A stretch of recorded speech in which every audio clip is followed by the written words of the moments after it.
Let's go for depletion MOSFET. Depletion metal oxide semiconductor FET. It's a MOSFET, but the type is called depletion MOSFET. In depletion MOSFET, if you see the classification, you have a depletion mode. I call it as DMOS. DMOS to say depletion MOSFET, depletion mode. Then you have enhancement mode. Enhancement mode means increasing current, that's called DMOS. Depletion mode means decreasing. Depletion because by depletion current decrease. Enhance by increase. These are the two things. Then basic construction of DMOS. Okay, for example, you have a D-MOSFET here. Let us see how the basic construction starts. This is N channel. Gate is N, drain is N. Drain and source both are N. In between there is a permanent channel, but it is lightly doped. The substrate is P. If you want P MOSFET, P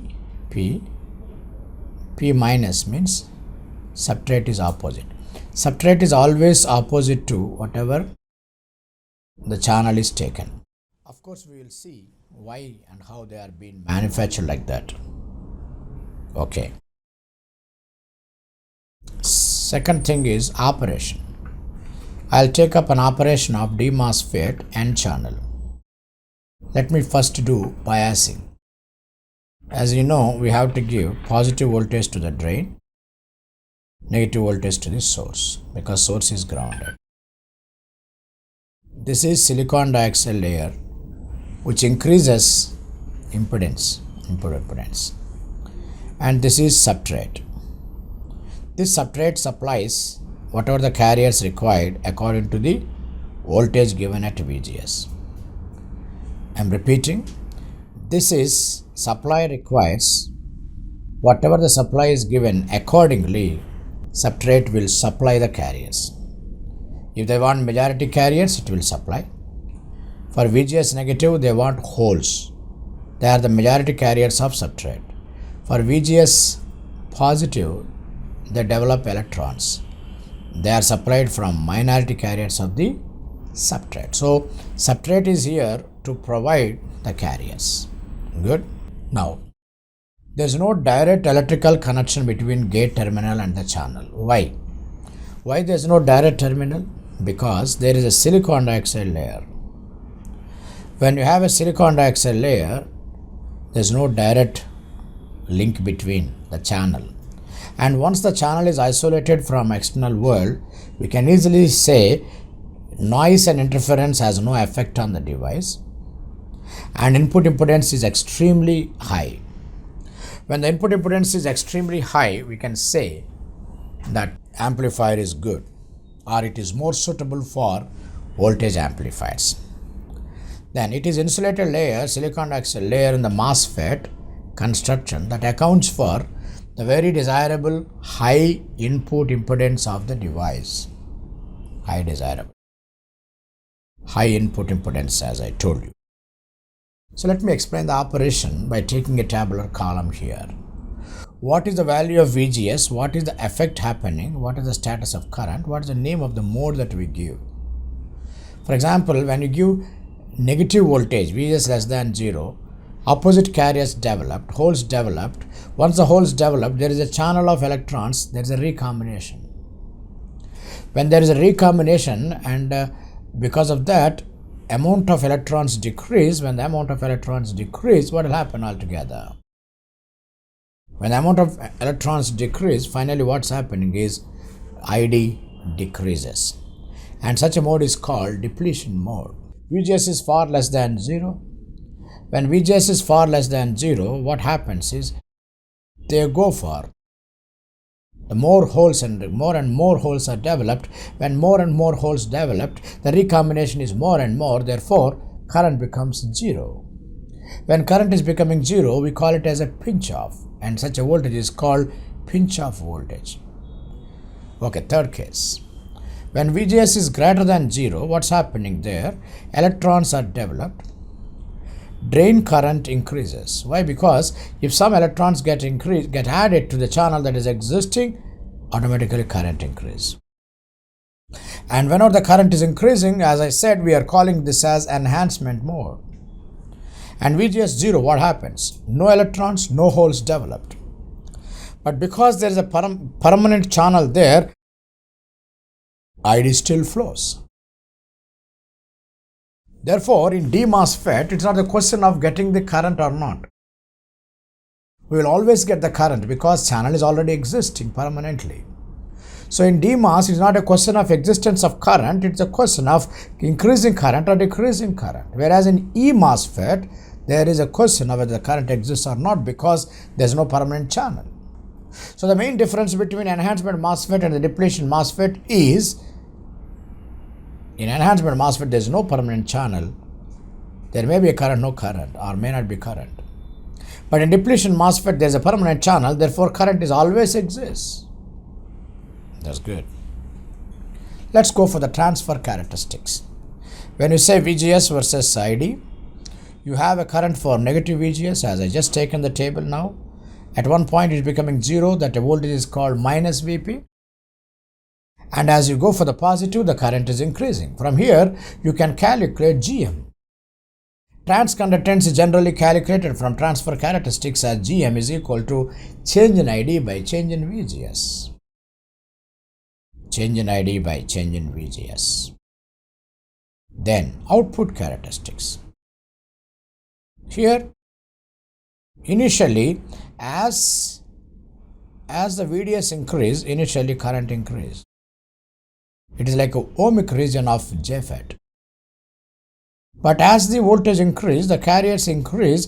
At one point, they collide with each other and the velocity is saturated. They don't move. When they don't move, we call it as velocity saturated. When the velocity is saturated, we call it as saturation region, and this is non-saturation region. That's for VGS 0. VGS minus 1, current will decrease. VGS plus 1, current will increase. That's why upper portion, when the current is increasing, we call enhancement mode, and current is decreasing is called depletion mode. From here, you can calculate drain resistance. Drain resistance is change in voltage by change in current, but for a given value of VGS constant, and we must make sure that you are taking in saturation region. And the saturation region is also called constant current region. When this is called constant current region, okay, when this is called constant current region, and that's where actually transistor is acting as an amplifier. That's why we take the drain resistance only in saturation region. And the drain resistance is normally 10 kilo ohms, whereas transconductance is roughly 2 milliamperes per volt.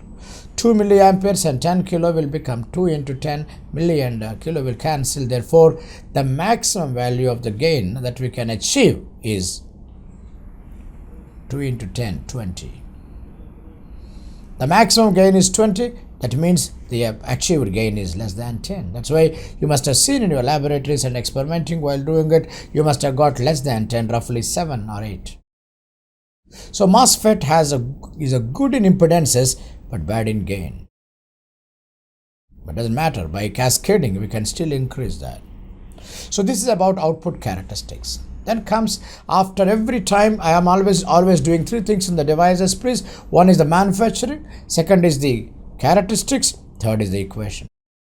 It is just like E-MOSFET, enhancement MOSFET. The only difference is ID is equal to K into W by L, VGS minus VP, VDS squared by 2. And you know, in the enhancement MOSFET, I used to call this VP as VT, that's called threshold. It's because threshold is a value at which the current is 0, whereas in DMOS, it is a VP where the current is 0. That's why in the place of VT, I am substituting VP.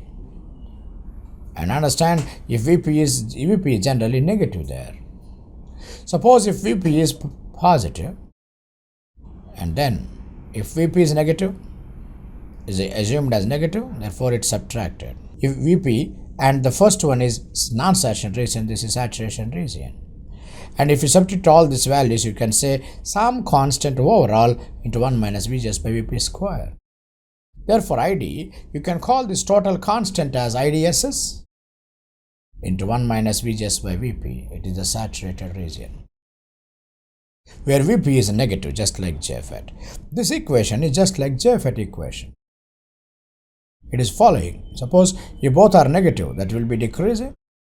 If one of them is positive, VGS can be positive or negative. If it is positive, we have to say minus of minus is plus. That's why sometimes I saw some people, or even you can say modulus is the best word. Anyway, I will illustrate with examples to make you to understand how to make use of this equation. This equation is called VI equation of MOSFET. So, don't forget to learn these three things: manufacturing, then VI characteristics, VI equation. That's all EDC altogether. Now let me go to illustrative examples. I am purely talking about D-MOSFET. Please remember, MOSFETs are generally given a very light treatment in the books, and therefore you don't find much of the literature and much of the concept. But I am giving you equal weightage, just like BJT. By that you can have more information and more treatment on the FETs also. So let's go to illustrative examples. As I've been telling, illustrative example is to illustrate the concepts whichever has been covered, and then I'll go to workout examples. There I will be talking about previous question papers. Here I will frame my own questions and make you to get more information on the concept. The first question number 1. Why substrate is semiconductor? The question indirectly says, why substrate is a semiconductor? That means, why not we use a metal? The answer is very simple. Substrate is providing the carriers according to VGS. If you give positive VGS, electrons must come. They are the minority carriers of P substrate. If you give negative VGS, that will give you holes here developed in the channel. They are the majority carriers of P substrate. Therefore, one word to say, substrate has to be semiconductor. Depending upon the VGS, they have to supply the required carriers. And suppose if it is a metal, you cannot have it. If it is a metal, you cannot supply, the metal cannot supply the two types of carriers. They can only supply electrons. That's why substrate has to be negative, semiconductor. Otherwise, it cannot supply both carriers. Question number 2. Can we take n-type substrate in n channel? Suppose channel is n and substrate can also be n. What I mean is, can you take a substrate of n and then put another n there? Even a layman can say both will be mixed up. Let me say that. It's not good. If the channel is P, substrate is N. If the channel is N, substrate is P. And that too, the substrate has to be heavily doped so that it can push the carriers between the channel. Question number 3. Why substrate is heavily doped? Why substrate is heavily doped? As I told you just now, if the substrate is heavily doped, what will happen is it can push the carriers more in between the channels, and they can be really good.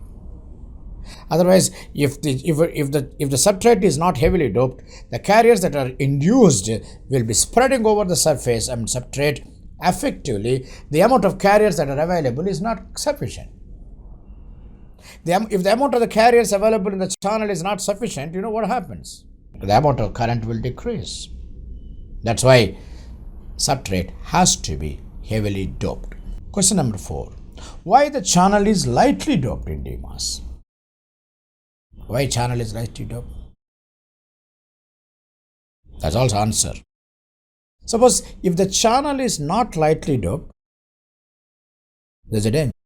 For example, when you give positive voltage at a gate, when the VGS is positive, electrons are developed in the channel. When electrons are induced in the channel, already if you take more and plus something, they get collide and they can't move. They get collide and they cannot move. That's why while taking itself, let the doping be less. When the doping is less, automatically you can have. Even if something gets added, collisions will not occur. Therefore, remember two important things. Substrate is always heavy doping and the channel is lightly doped. In D-MOSFET, coming to E-MOSFET, there is no channel. If at all there is any channel that is developed or induced in enhancement MOSFET. That's why channel has to be lightly doped. Obtain mass capacitor. Can we use a capacitor as a MOSFET? A MOSFET is the best capacitance than anything else, because if it is a BJT, junction act as a insulator. If it is FET, what happens is, if it is a FET, junction acts as a capacitor insulator. But here in MOSFET, the silicon dioxide itself is insulating material. It's not acting it itself. That's why this insulating material is already existing. Therefore, MOSFETs can be the best capacitors possible. Therefore, I am talking to you. C is equal to Cg, epsilon A by D, epsilon naught, epsilon R is epsilon of a silicon dioxide layer, L is the length of the channel, D is the width of the channel, length into width is the area, and therefore L is the height of the gate. Therefore, if you calculate all this and substitute, for example, epsilon naught 8.854 in 10 power minus 12. Epsilon of a silicon dioxide layer, you can see from any data book and substitute there. If you do all that, you are getting C, picofarads. And if you take per area, you'll get picofarads per meter square. So, therefore, I'm writing a very important statement here. Note.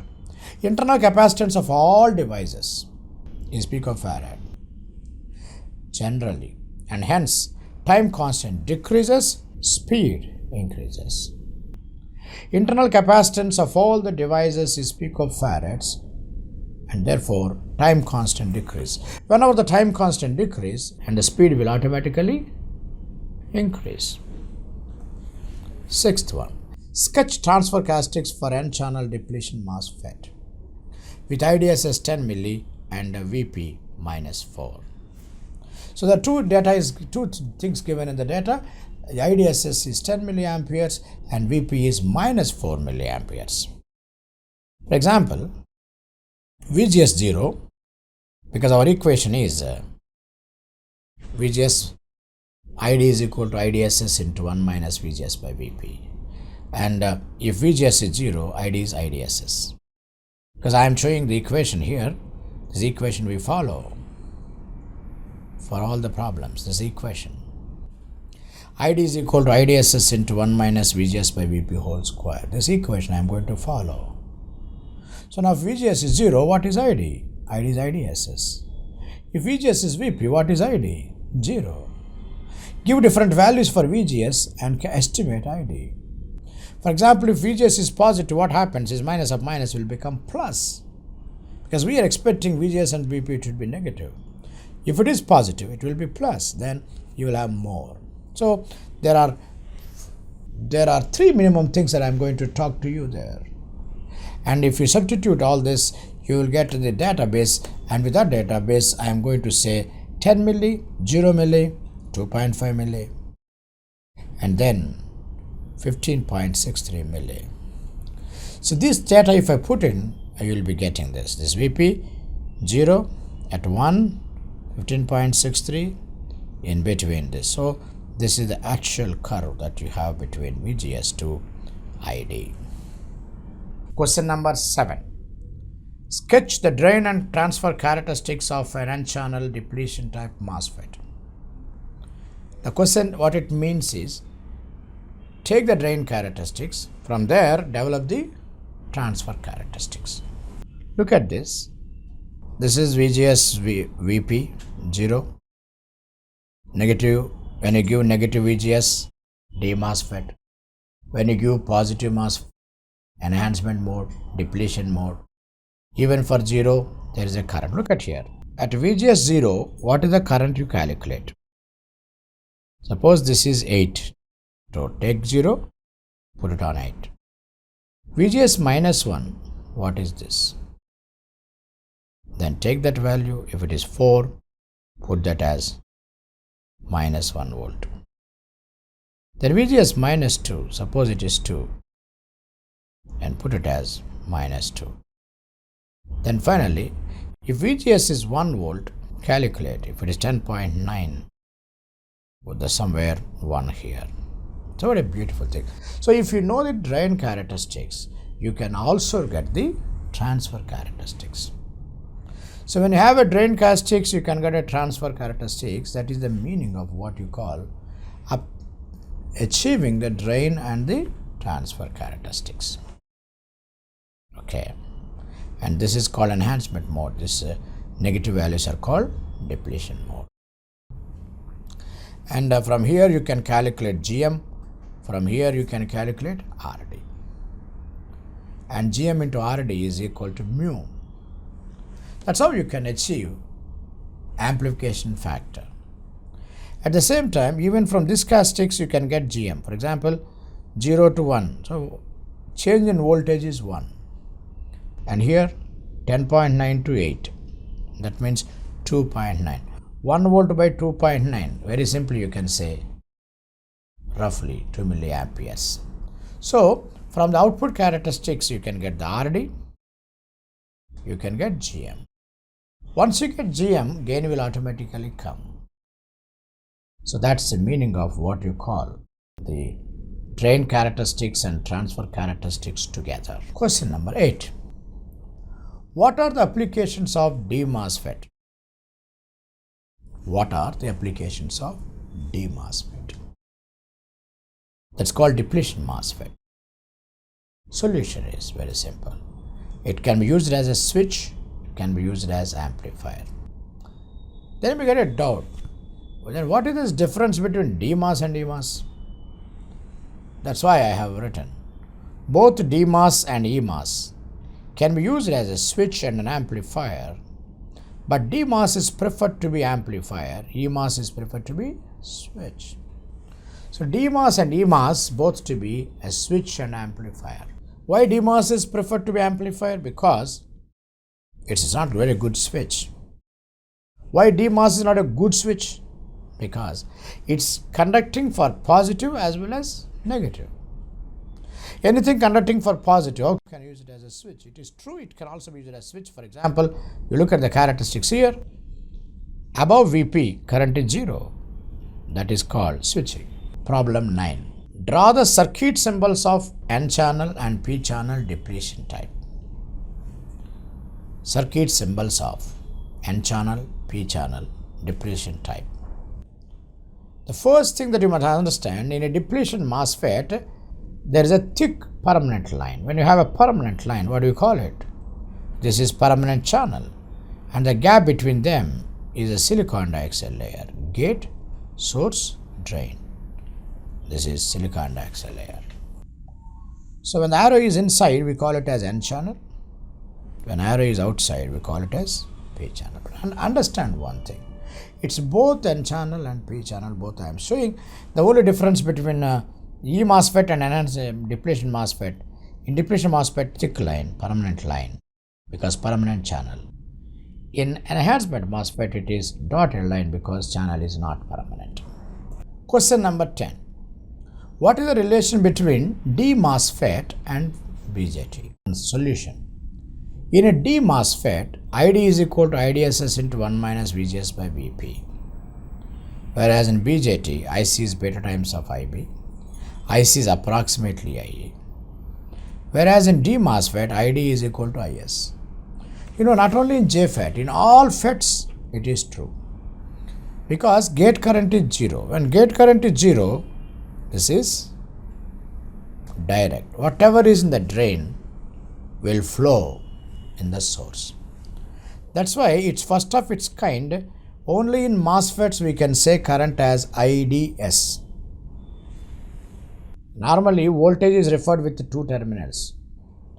Voltage is referred with two terminals, that's called DS. But current is not that. Current generally we take one terminal. But only in FETs, whatever the current is in drain, Same current is in source. And hence we can call it as ID or IDS. Then what is IDSS? IDSS is equal to IDS for VGS 0. If VGS is 0, these two are equal. And in BJT, base current is approximately 0 and VB is 0.7. What I mean is, you have a offset voltage here in BJT. In MOSFET, there is no offset voltage. Of course, for MOSFET, that to enhancement MOSFET, there is offset voltage. Offset means minimum input bias required. You can't conduct anything. You have to cross this one. That's called offset voltage. So these are the questions and problems based on illustrated examples based on D-MOSFET. Workout examples we can see later. And look at here. J-MOSFET is here. J-FETs or FETs are here. BJT is here. So whatever current is here will come down here. But because IG is 0, but whatever current is in IC will not come, but approximately equal. That is also okay. If we neglect the base current, we can simply say FET and BJT both are same. Worked out examples.